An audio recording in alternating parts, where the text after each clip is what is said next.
Okay, before we do anything else, I just gotta say, tonight, if you're watching this the day it comes out, tonight in Los Angeles, Chief Keef, No Jumper Show. You know you want to come and hang out right here. It's gonna be a good time. That's that shit I don't like. On with the video. All right, I'm headed into the office because I got to do 5 interviews today, but I figured, you know what? I got to do the news. I got to stay on top of my commitment to my fans out there. So if you appreciate me coming in here and doing the news before I go do these interviews, smash the like, drop a comment, and let's get into the news. First things first, last night I actually saw the Soulja Boy movie. Ever since I saw his Breakfast Club interview where he's hyping it up to Angela and Charlemagne, I knew I needed to see this. So I finally got Soulja Boy to send me the Vimeo link and I posted up in here. I was all excited to watch it.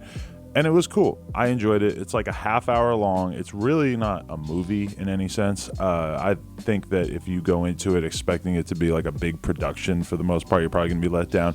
It is mostly Soulja Boy posted up outside his mansion, like 6 o'clock in the morning, sun coming up, just talking about all his accomplishments and everything he's been through, all the crazy stuff he's been through. To be honest, it kind of felt like his manager, Miami Mike, was maybe the brains behind it, and that it was in some ways made to sort of show Miami Mike and sort of hype up his involvement in Soulja Boy's career. And I believe at the end he's like credited as one of the producers.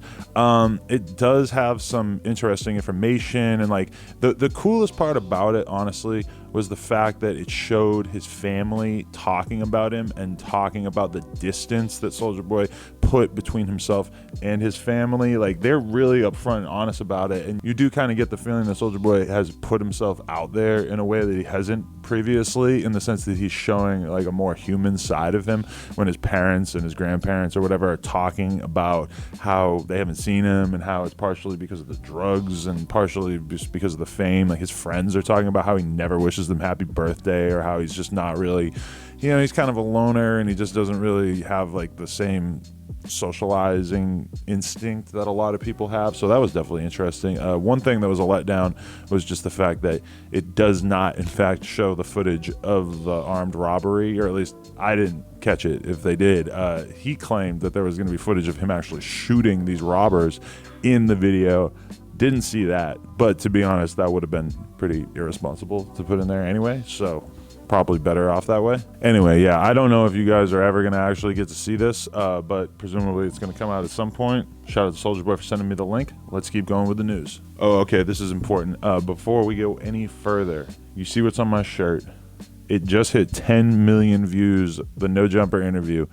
RIP to my boy X, Just Say. I can't believe that this happened within the last year, that we lost you. When I look back on that interview, it was one of the most pivotal moments in my life, and just, I don't know how to thank you enough. Rest in peace. Moment of silence.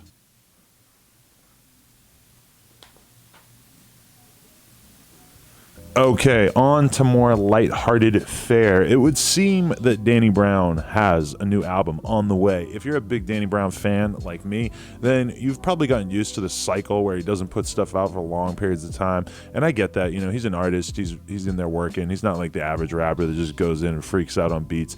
But you got to admit that at a certain point, Danny Brown's connection to his audience has probably been strained, in the sense that he just very rarely gives them content, and when he does, he always goes in such a left field direction that you really never know what the fuck you're gonna get. And I'm sure that over the years, some of his fans have maybe not liked some of his projects as much. Myself personally, I've always enjoyed all the stuff that he ever put out. But LP just issued a tweet that makes us very optimistic about what's to come from Danny Brown. LP, who you guys definitely know from Run the Jewels, etc., tweeted, "Welp, Danny Brown just played me his new album, and even unmixed, it's an instant classic in my humble opinion. True story." LP is the kind of guy whose opinion I tend to take pretty seriously about this sort of thing, so I'm very, very excited to see what this project is going to be like. Shout out to Danny Brown. We need that interview. Next up, let's get petty. Apparently, Drake unfollowed The Weeknd. Now, I've never followed The Weeknd on any sort of social media, so I don't really know what he's going to be missing out on now,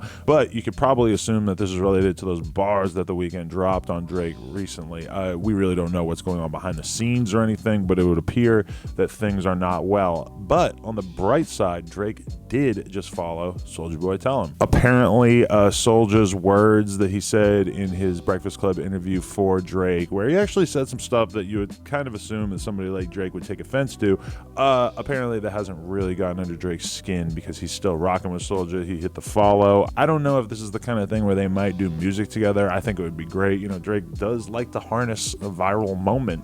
Now might be the time. They both live in Calabasas. Let's get it cracking. Okay, anybody who's seen the Netflix Fire Festival documentary, myself, I still haven't seen the Hulu one, they probably remember this woman. She talks in the documentary about how she actually lost over $50,000 as a result of the Fire Festival because of the fact that they didn't pay her, so she couldn't pay her employees at her business on the island where it took place. Well, she's coming for Ja Rule's neck. Ja Rule apologized to her on social media. He took to his Instagram and he said, "My heart goes out to this lovely lady, Marianne Roll. We've never met, but I'm devastated that something that was meant to be amazing turned out to be such a disaster and hurt so many people. Sorry to anyone who's been negatively affected by this festival." Now, she has spoken out and said that if Ja Rule is really sorry, then he should give her $100,000. Now, she only lost out on about 50 apparently, but who knows what other costs associated with the Fire Festival she's had to go through. She's saying that Ja Rule needs to come out of pocket and not just apologize on Instagram, which, to be fair, this is always kind of going to be in contention, is exactly what was Ja Rule's involvement and to what extent he owes the people who were hurt in the whole Fire Festival thing on a personal level. Anyway, she created a GoFundMe and she has already raised over $150,000, but I get her point that Ja Rule should probably be the one compensating her, not just a bunch of random people on GoFundMe. But yeah, none of this has done much to erase the memory of this guy sucking dick for bottled water. That's really more important to me in the long run. Next up in the news, have you been eagerly awaiting a Tyler, the Creator, and A$AP Rocky collaborative album? Well, it does not seem like it's going to happen. Tyler recently took to Twitter and said, "I wish Rocky would shut the F up, stop always saying what he's working on 40 years before it's even fleshed out idea." With that said, again, don't get your hopes up and be disappointed because something that doesn't really exist didn't come out. That shit don't exist, y'all. So this has over 8,000 retweets. You might remember this, that Rocky did put out a statement saying that him and Tyler were working on an album together. Apparently, that's sort of a pipe dream. Rappers do this all the time where they get really excited about working on one song with an artist and they're like, "Hey man, let's do a whole album together. Let's do a whole mixtape. Let's do a whole EP, whatever." And then, the next day they're like back to earth and they don't necessarily want to do an entire project with another artist. That just might not seem like the best move for their career. So it seems like that's probably what happened here. Rocky got a little bit too enthusiastic and just said that there was a project that was going to come out that apparently is not going to come out. Next story. Remember when we reported on Lil Uzi Vert and how he said that he was done with music? Well, yeah, it seems like he's back in the studio and it was all just a bunch of bullshit. Yeah, let's check out this little clip of him in the studio. Let's show 3 seconds of that.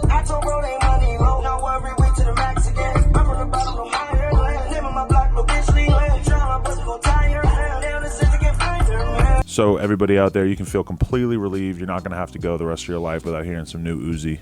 But him recording and him releasing stuff are two very different things. Just because he's in there recording doesn't mean that he's actually going to feel comfortable enough with his label situation to put anything out. He's been pretty steadfast in wanting to be off of his label. No update on that, but we'll see what happens.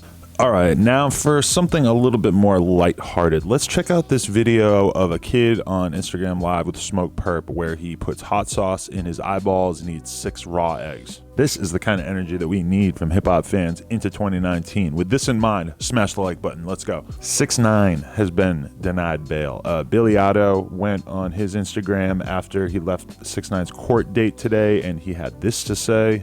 Wait, I'm out here. I'm just leaving the courthouse for 6ix9ine. Everybody was there. Nobody got bail.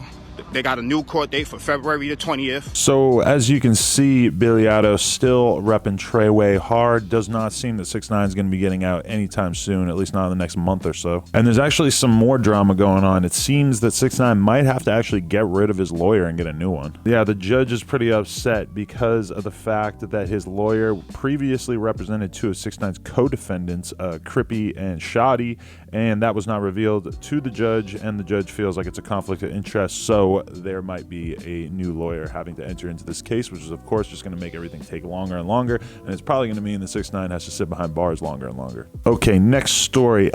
Is Kylie Jenner going to finally get married to Travis Scott? We don't really know, but she did post a very sexy Instagram photo with a caption that says something in Spanish, and apparently if you translate it, it means I miss my husband. Now, people in this culture of ours, we do say stuff like wifey and husband, and we don't always mean literally being married, but a lot of people have been wondering when they're going to tie the knot, and this seems to suggest that it's probably coming soon. A lot of people also think that she might be pregnant again. No word on that officially yet, but we will see.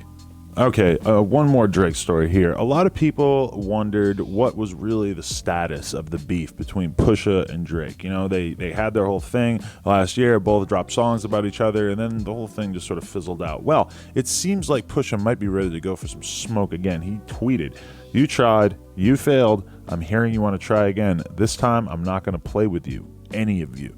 So no word on exactly what this means, but it seems to suggest that he might be lyrically ready to take Drake on again, which would be fun. Let's be honest. Whenever those tracks drop, it's always a free-for-all on the internet of people reacting to stuff and just seeing crazy shit go down. So yes, I would love it if Pusha and Drake would beef again, because it would definitely give me something to make videos about for at least a day or two. Okay, back into some heavy stuff. Chris Brown has been accused of rape, and it's been pretty weird watching it take place on the timeline, just because of the fact that normally these accusations are taken very, very seriously, even though, sometimes men are falsely accused.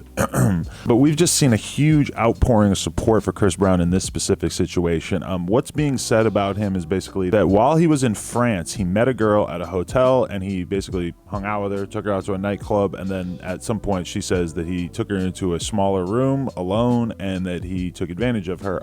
Apparently the police even are saying though that his girlfriend was there the whole time, and at least like 20 of his other friends, that he was never alone with her, and I guess that's part of why people are so pissed off about this allegation. Well, Chris Brown is actually fired back. He posted on his Instagram a big image that says, "This bitch lying," and wrote, "I want to make it perfectly clear. This is false and a whole lot of cap. Never. For my daughter and my family, this is so disrespectful and against my character and morals." Some of the people that we've seen supporting Chris Brown after this incident include Busi. Actually spoke out. He posted on his Instagram. He wrote, "First, this major move," and he posted a screenshot. "Chris Brown signs new deal and becomes youngest artist to own his master recordings." And then he continued to say, "Now he raped somebody. My dude be on the jet with 7 to 10 baddies for real, for real. Rape? Get the fuck out. They coming for us all. Who's next? Bitch, you lying. I hope you get raped for real now by a gang. You money hungry ass hoe. Somebody gotta start beating these hoes ass. Where the hood bitches at?" So I don't know about Busi. That statement might have crossed various lines. Yeah, a lot of people speaking out in favor of Chris Brown. He's been released without bail from the Paris prison that he was in. Apparently the investigation will continue, but the fact that he's been released without bail and is allowed to return to the United States, I mean, that kind of suggests that this is not being taken that seriously by the police. Okay, and just like that, that's the news. I hope everybody enjoyed this. Drop a comment down below, click the like button. Please check out the interviews that I want to be doing over the next couple of days over on the No Jumper channel, and I appreciate you guys tuning in. Thank you to my editor, Philosophy, and again, RIP to my dude X. Happy birthday, bro. We all miss you.